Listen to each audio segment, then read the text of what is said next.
Welcome to Mickey, Marvel, and More, Disney news, commentary, and opinion. From theme parks to Thanos and from Skywalker to Skyliner, my family and I will discuss it all. So let's go! Please stand clear of the doors. Por favor, manténganse alejado de las puertas. Hello, Mark here, and welcome to another episode of Mickey, Marvel, and More. Thanks so much for joining us today. We are still transmitting from our temporary studio location in the Tower of Yavin Base. But no matter what, we are going to continue to bring you the latest and greatest news and conversations about everything under the Disney sun. Thanks for sticking with us. So, just as I said, we cover everything Disney on this little dog and pony show, from Disney animation to Star Wars to Marvel and everything in between. Most of the time, we're only talking about the entertainment side of Disney. But have you ever wondered what it would be like to work for Disney? Well, I know I have. And lucky for you guys, so did somebody we know.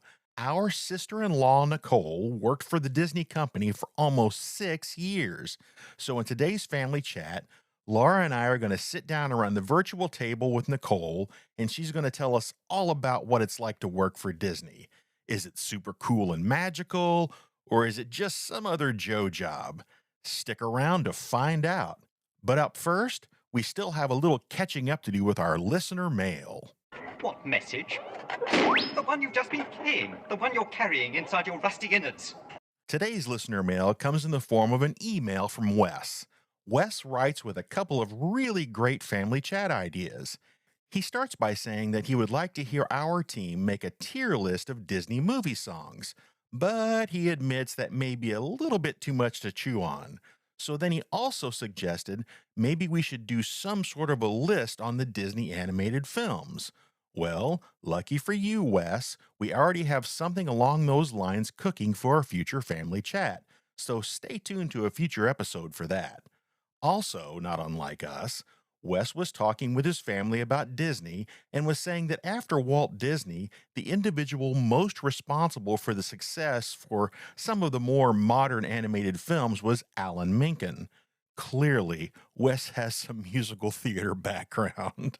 So along those lines, Wes pitched the idea of maybe having a family chat spotlighting a couple of men or women who are not household names that may have had an indelible contribution to Disney movies, theme parks, or culture. I already have a couple of people in mind that we could discuss on that topic. We'll see if maybe we can pull that together for a future family chat as well. Thanks for writing in, Wes. You know what that means. Wes is now an official friend of the show. The next time you go to Starbucks, be sure to tell them that Mickey, Marvel, and More sent you. After the barista looks at you completely confused and says they have no idea what that is or what you're talking about, why don't you order a hot or cold coffee beverage on some future day and think about us while you sip on it?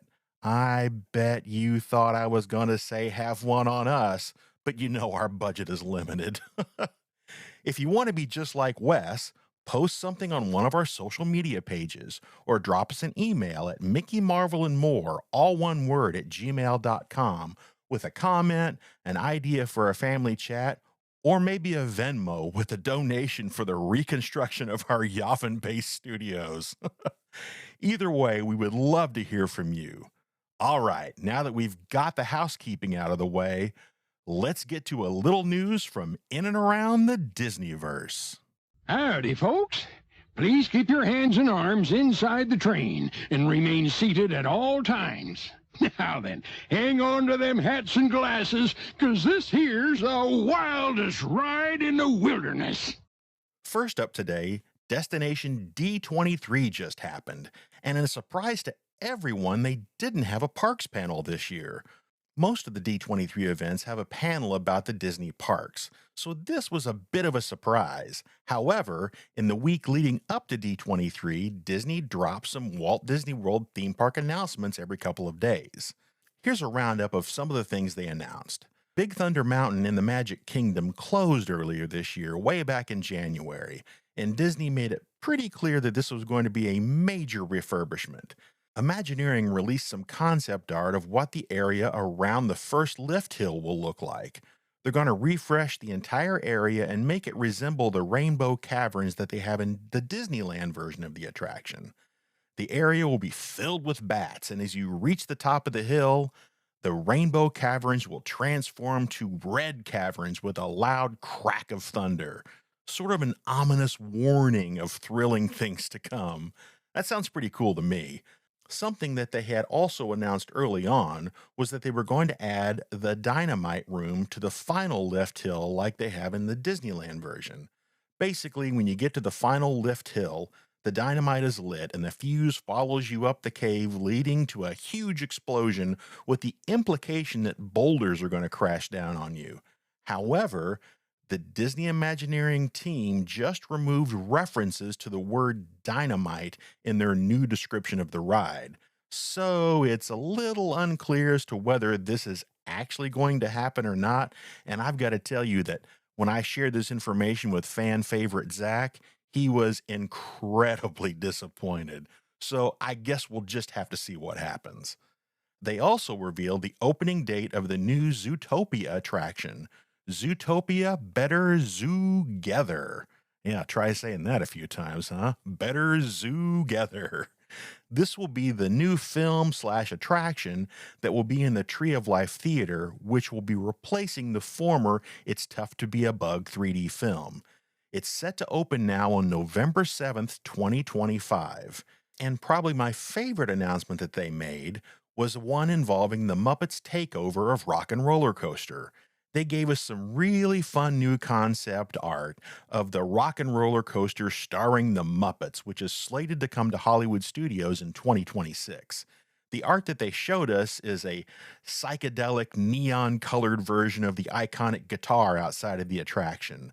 The Electric Mayhem is of course going to be the featured band in this version of the attraction.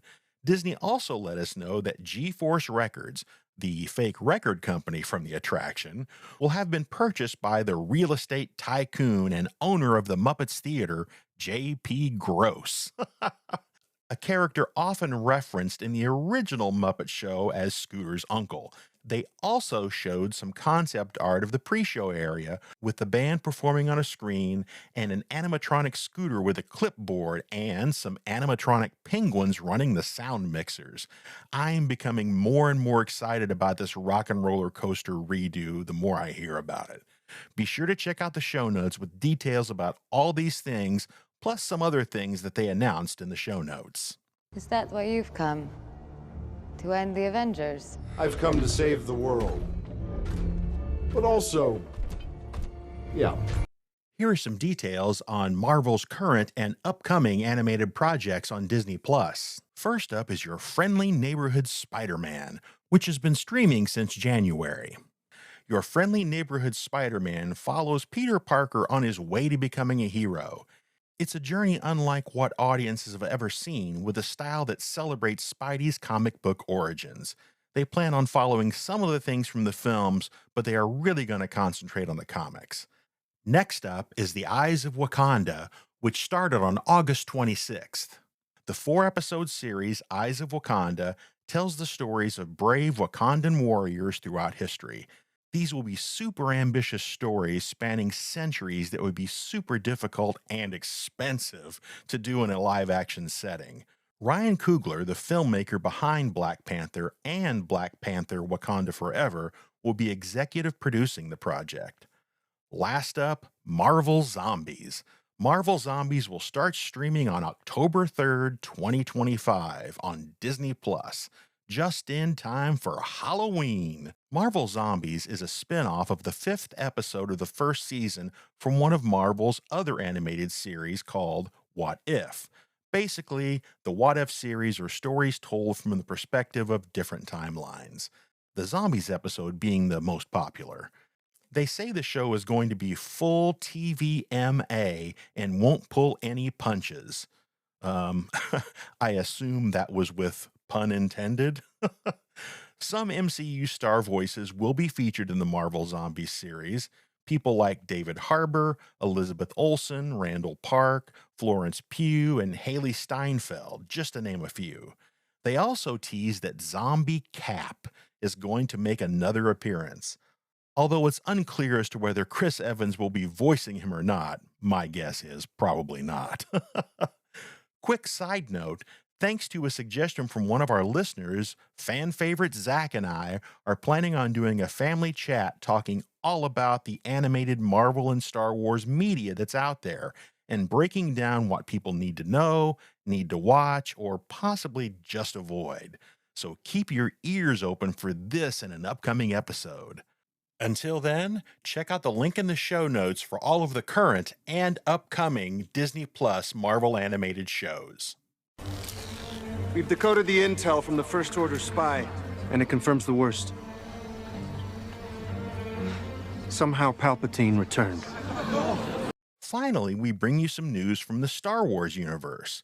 Lucasfilm just announced the casting for Star Wars Starfighter.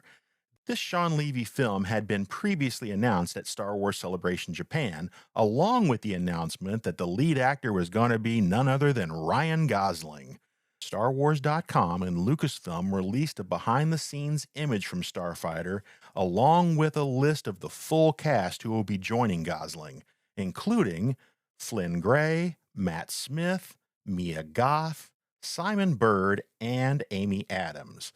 Matt Smith, who many know from Doctor Who fame as the 11th Doctor, is rumored to be playing the antagonist in the film, keeping with a long-standing Star Wars tradition of making British people the bad guys. Back in 2019, Smith was rumored to play a young version of Palpatine in the final film of the Star Wars sequel trilogy, The Rise of Skywalker, but apparently that never got the chance to happen. Star Wars Starfighter is an all-new standalone adventure which has just begun production. It's going to be an entirely original story set in a period of time never before explored in the Star Wars universe, and is scheduled to be theatrically released on May 28th, 2027. Levy, whose past projects include things like Stranger Things and Deadpool and Wolverine, is set to direct. I think he's an interesting choice, and I really can't wait to see what happens. Be sure to check out the show notes for a complete cast list as well as the cool behind-the-scenes picture. To all who come to this happy place, welcome. Here on Mickey, Marvel, and More, we cover everything in and around the Disneyverse. Animation, Star Wars, Marvel, all the theme parks, all the aspects of the entertainment side. But have you ever really wondered what it would be like to work for Disney? Well, that's what we're going to talk about right now in the family chat. To help me, I'm going to bring in my longtime co-host, Laura. Welcome back. Thank you. And to really understand what it's like to work for a major company like this, we need someone who has been on the inside. Luckily, we have that. Our sister-in-law, Nicole, is that person. She's the person on the inside, and she joins us right now. Welcome to the show, Nicole. Hi, Mark. Hi, Laura. Nice to be here. Thanks for being here with us. Yeah, we've already had Patrick on the show. He talked to us about the Marvel Cinematic Universe, and so she was chomping at the bit. She also wanted to be on the show. So we thought, what a great topic to have because she worked for Disney. So let's get down to the details.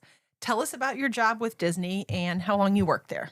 Okay, let's see. I worked there about 4 years, and then I did projects with Disney for independent producer and another agency about the 5th year. So about 5 years working on Disney content. And my position was an art director in the interactive group. And I focused on photography, video, and basically the overall kind of marketing campaigns that we put out. I worked on a larger creative team that had illustrators and designers. So a lot of interesting creative Disney people. That sounds really, really cool. So what's it like working for a company like Disney? Was it all the magical stuff we would imagine, or did it just feel like working for any other company in the world? Did it feel magical, Nicole?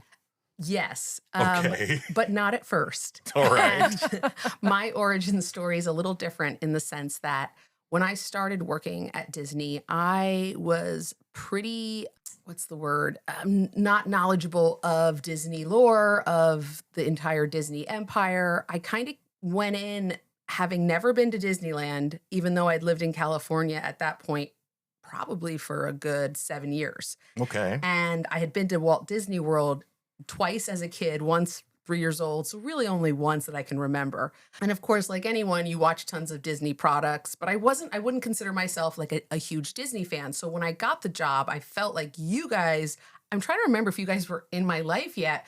We were. Yeah, We I feel were. like you guys and Patrick were more excited than Oh me. my gosh. When I found out you were working for Disney, I was absolutely thrilled. And I had all of the questions. And Nicole's like, well, I don't know much about Disney. So yeah, I kind of went in as a blank slate, which probably was good, Sure. because I really didn't tiptoe around, which on one level I think annoyed some coworkers, but in other ways I kind of was not afraid to push some of those Disney staples or boundaries, or think outside a little more outside the box, which at that time, especially for Disney Online, it was important because Disney Online was not a part of Disney. Anything Disney Interactive or Disney websites is now, or interactive, is part of now Disney consumer products. But back when I worked there, it was an independent line of business. So it had its own president and executive board or Oh, executive wow. I didn't group. realize that. Yeah. And it got somewhere around 5 years later or 6, it got almost swallowed by Disney consumer products. So it's interesting how that worked. So it was good. And I think my feisty attitude helped me get promoted and work on a lot of interesting projects. But because I was kind of amazed by my coworkers, just because I had never worked for a company that large before. I had been at the Academy of Motion Picture Arts and Sciences, which is a huge brand and organization, but nowhere near like Disney, and not for profit either. That's technically a nonprofit. Sure. And it was kind of amazing to see these diehard Disney fan coworkers, not everyone, but definitely a handful. I had coworkers with Disney license plates that said like Disney engineer. I had, you couldn't even make a joke. And I think I made an offhanded, like just one-on-one to my coworker in her cubicle about a joke that it wasn't even like anything like disparaging. It was just kind of silly. And she kind of looked at me like, don't you bite the hand that feeds us, so it was pretty interesting. And yeah, I think what was cool for me was to see how Disney marketed to its employees.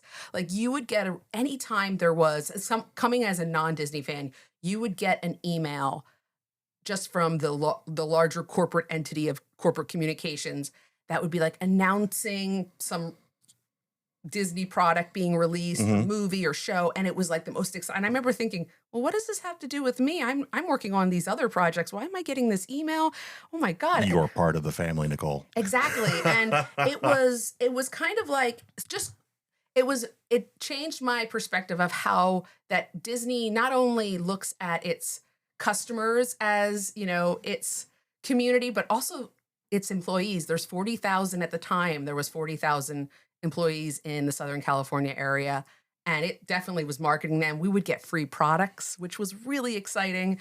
Nice. So the passionate coworkers, the marketing the employees, and I think this was my favorite part, which was we would have employee parties or employee like quarterly appreciation events on the studio lot. Oh, wow. In Burbank. And those were pretty amazing. They always really made you feel very special about being a Disney employee, like you were part of a magical special club. So then it was magical then. Yeah, it's like as kind of like I would say a more cynical person. And yeah, especially growing up, in the New York City area, I was a little more cynical, and it kind of chipped away. And I started to let myself be more playful and silly because I was trying to be, I was in my 20s. I was trying to be really cool and serious. You want to establish yourself. Yeah, exactly. But you can't help but be, a child at heart when you're in the commissary, which is the original commissary, and all the just adorableness. So that's the no part. I'll say the no part is it still is a job, right? And there's still office politics and bureaucracy. And at the end of the day, the decisions the company makes, are business. It's a business. So Right. those sometimes you get like, why would they do that? And especially coworkers, they would get frustrated. Not everyone agrees on everything. So there's, just that. It still is a job that you have to do and stay late and have 1,000 emails in your inbox and all of those things. So that Right. doesn't change. No. Does it help if they deliver the message with a Mickey Mouse voice? Well, no. You're like, okay, Mickey, I'll do it. Well, it's super cool that you were an official cast member. Yeah, that's the best part. You were a cast member. Yeah, I what got a badge too. Oh, wow. Nice. Yeah. So what were some of your favorite perks about working for the mouse? Let's see. Oh, the number one favorite perk about working at Disney is the Silver Pass. And I'm sure some Disney fans know about the Silver Pass. For those that don't, what is a Silver Pass? Good question. A Silver Pass is for all, I would say, general employees. And I could be wrong. There are people that know all the details of it. But it is, at the time, you would get your Silver Pass. It was a physical card, and it would allow you to have free entrance to Disney World, Disneyland, any park. And you would get to bring 3 guests with you. So say you were a family of 4, you could bring your partner and the kids, or you could just bring 3 friends. It was whoever you wanted. You had to be there. So you couldn't just hand it off and let them go. Now you could get them into the park and hightail it out. But we weren't in Orange County, so it wasn't that easy. Plus, who wouldn't want to stay? Right. And it was, I always wanted to know what the gold pass was for. I'm like, there's got to be a gold pass. Oh, so there was a different pass. Well, there has to be. If it's Well, if you called the Silver Pass, right? So I don't know if any Disney fans out there know. Maybe they can write in or something. Because and I also thought there's got to be a platinum pass. Well, that probably belonged to Michael Eisner Yeah. and Bob Iger. I was like, okay, shareholders probably had the platinum, maybe executives had the gold, but so the Silver Pass was so great. There was blackout days, just like being an annual pass holder. Sure. So you did kind of have to schedule it, but it was really that's when I started going to Disneyland, and my husband at the time and I, Patrick, would go a lot, and it was free parking too. So that was pretty sweet. So it was really, you're just paying for food, and all the food was discounted. You get 20% off food, and I think at the time 25% off merch. So it became pretty affordable. I think we need to clear that up because I believe you said husband at the time. I'm afraid that Patrick is going to think that there was another husband. Yeah, my first husband. Don't tell Patrick about Your him. starter husband. I had to point that out because I know that the super fans of the show would be like, wait a minute, there's another story here. Yeah, exactly. I would say some other cool perks were, as an employee, you could, and maybe this is because I did projects with the parks, I could arrange private tours. I got to arrange for my team that I managed a private tour of Walt's apartment. And I would really want to see that. I was so excited because at this point I'm in. Like I'm listening to Mark and Laura's long stories about how cool the park is, and I'm looking through books. But the kicker on that one is I got sick, so my whole team went without me. But you missed the apartment tour? I'm still like kind of oh man, that's heartbroken. stinks. Yeah, but I forgot about that. Yeah, they had a good time without me. But also employee team trainings at the park. Like we did a scavenger hunt throughout the entire park, but it was run by the Disney training team, and just those things make the perks of a job just so fun and just delightful. So on top of all of this, I know that working the way you did and with with your team, I am sure that you have some really cool stories and interactions from your time there. Can you share a couple of your favorites with us? Yeah, definitely. I think so many employees probably would agree with me, or past employees. One of the best things about it, one of my favorite things, is working with, as Disney would say, the IP, but an intellectual property, but ultimately the characters, right? Right. In my role, I oversaw doing photo shoots and video content. So I got to work on a lot of princess content, would meet with the princess consumer products teams and just go at one point, I think one of my coworkers presented to a bunch of executives wearing a princess tiara. It was just really fun. And we did photo shoots around the Pirates of the Caribbean at the time, which was a big, franchise. So I think that it got to me, that was probably the most creatively rewarding thing, is to take characters and then create new content or new ways to express those characters or connect with people. A lot of our audience was everything from children to moms and families. So that was just like so super rewarding. I would say my second favorite, or I wouldn't rank them, but another favorite is getting to work at the parks. All right, of I- course. Yeah, that was so I did photo and video shoots or produced them and art directed them at both Disneyland and Walt Disney World. And that was really cool because Disneyland is like a military operation. They are, clipboards and the people that you're working with have worked at the parks for like 25 years. I remember our production manager, he was like, I started as Tigger 25 years ago.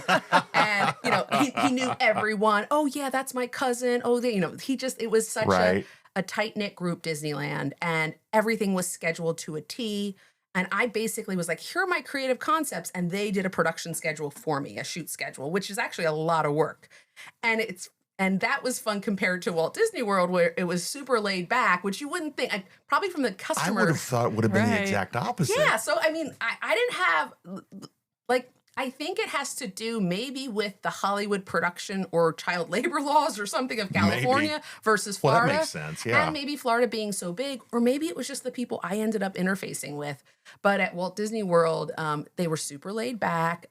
They were just like, yeah, just get in there. Yeah, let us know when you're coming. And I had to do my own shoot schedule. So I had to kind of figure out the amount of time it would take to get from one park to another. But they really treated me well. Like when I worked with a synergy manager. That was a whole department at Disney World. Oh, synergy department. Wow. Synergy department. And she was like the most magical person to work with.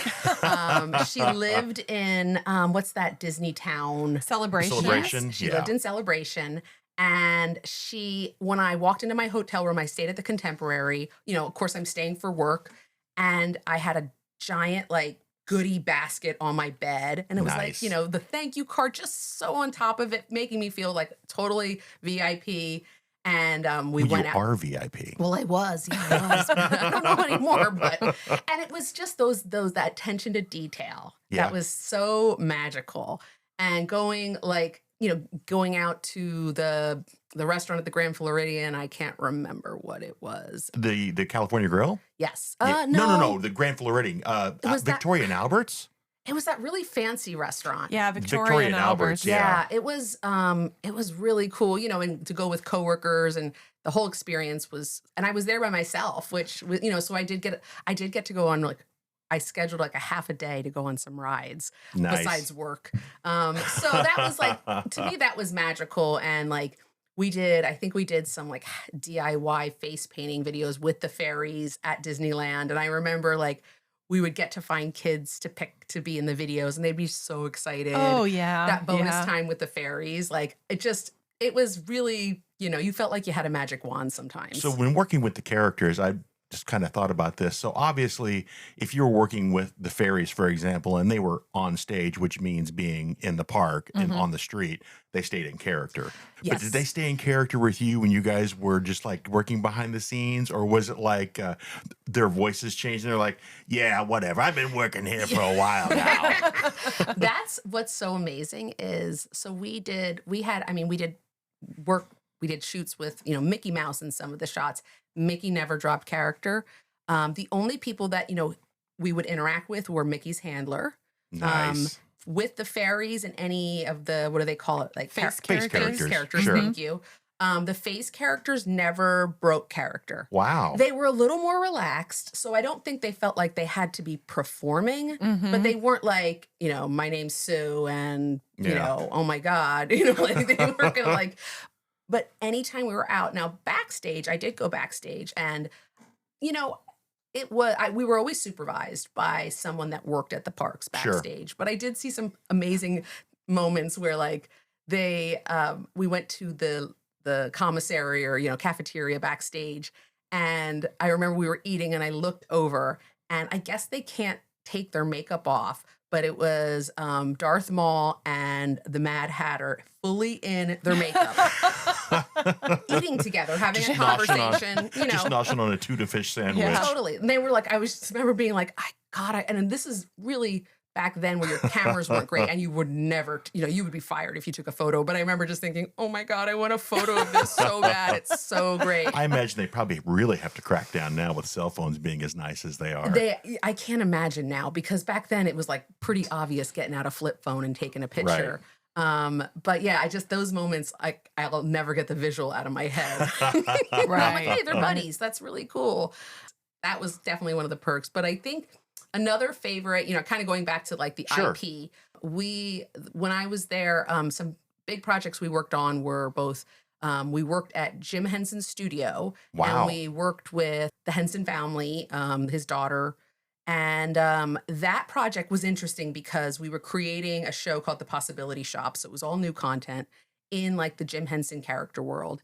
Wow. And it was on the studio, in their little studio where Kermit's at the front. Right. I can't remember if that's on Hollywood Boulevard or, it's.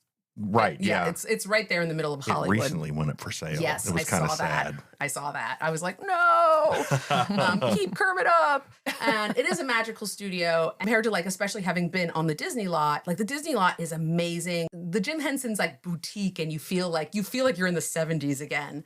Right. But at the time, we had just started doing the project with Muppets Kitchen. Now, Disney had purchased or bought out now Muppets, so we couldn't talk about the Muppet stuff we were working on with at the Jim Henson Studio project. Interesting. Because there was I wouldn't say it's a rivalry, but I think it was bittersweet for the Hensons, like, to just hear about the Muppets, because obviously there was... Right. But there was, like, the puppeteers there were amazing, and that was just, like, it was in Charlie Chaplin's original studio that he shot. That was the Charlie Chaplin And that's studio. where we were shooting that. Correct. That show for the web, and I just was so impressed by the talent and the passion of everyone.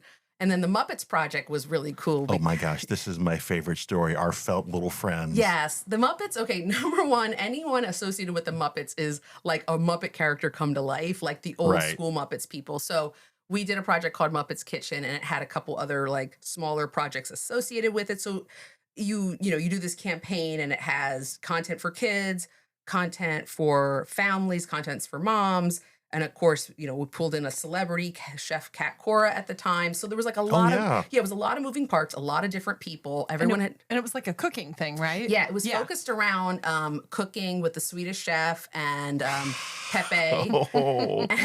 But all the characters came. Okay. Exactly. Exactly. And just to see the Muppets in like physically being performed in the soundstage is like, the stage is, you're like looking up. So you're like down there and you're like, they're doing it. And all the cameras have to be rigged up high. Right. So just from a technical, I was like geeking out technically. But then, anytime you like they had hired a new like director who had done some cool stuff in a production company that had done some interesting Muppets related content. And I remember when the director and like that crew showed up, or I walked in and I saw them, they looked like Muppet characters, like in terms of like, but like, the style of the 70s, just the energy, you're like, oh my God, this is just such a trip. And they're very particular. We did a shoot, a still shoot, part of that. And it was funny. This is always those surprising things about Disney. So you kind of get an idea of like the buildings Disney has throughout the San Fernando Valley. You think you kind of have an understanding working with, Buena Vista, at the time home video, and then there was interactive and Glendale campus and Burbank. But like this studio, I remember when we did this one shoot, I was told, here, you're going to do it in this location. And it was this warehouse. Like, I don't even know how far I drove north. It was like an abandoned area. And it was like just these like nameless warehouses. I remember like being like, is this the location we're sending everybody to? And it was just, they were like, oh yeah, Disney owns all this property, unmarked. Oh, wow. It's like, like maybe the leave it CIA. unmarked for a reason. I don't know. Well, and I think they just, they have so much land. But what was cool is this was doing the still shoots, and they had flown in some of the character, I wish I remembered their titles because it was so long ago, but they were like the character specialist or character advisors from New York City, that whole area. They'd flown them in these were the people that really knew how to photograph the Muppets and to style them and to get the eyes right, to look directly in the camera. And they were very particular, and they literally looked like they had come from Woodstock directly, just, total hippies.